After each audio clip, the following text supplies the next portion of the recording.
বন্ধুরা, আমি বসে আছি। হ্যাঁ, তো একটা জিনিস বলি আপনাদেরকে। এই যে দেখুন, এটা কি বলুন তো, বিস্কুটের প্যাকেট। এটা হচ্ছে আমার শ্বশুরমশাই প্রতিদিন বাজারে যান নাতিদের জন্য, হয় বিস্কুট, চকলেট, মানে এইটা সবসময় তার আনা চাই, ঠিক আছে? তো এইটা আমার শোকেসের ওপরে রাখা ছিল, এই বিস্কুটের প্যাকেটটা। এবার এটা আমার ছেলের জন্য রাখা আর কি, এটা ছেলের।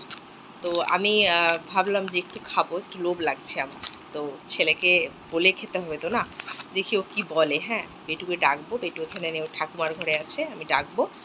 ডাকলে তারপরে ওর রিয়াকশানটা ঠিক কীরকম হয়, যে বেটু আমি এই বিস্কুটটা খাবো রে, তো সেটাই দেখা। ঠিক আছে, ঠিক আছে, ডাক। বেটু, ওই বেটু, হ্যাঁ বেটু,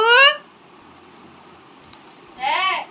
তো সাড়া দিয়েছে, হ্যাঁ, ও আসছে, ঠিক আছে। তো চলুন দেখি কি হয়।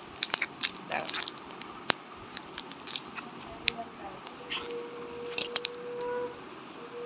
তো এই যে চলে এসছে। ওই বেটু, এই বিস্কুটটা খাবো রে আমি, এই যে।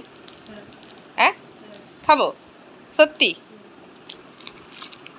বন্ধুরা বললো হ্যাঁ হ্যাঁ খাও। আমার বেটু কত ভালো, দেখেছেন? খেয়েই নেই বললো যখন, নাকি বলুন।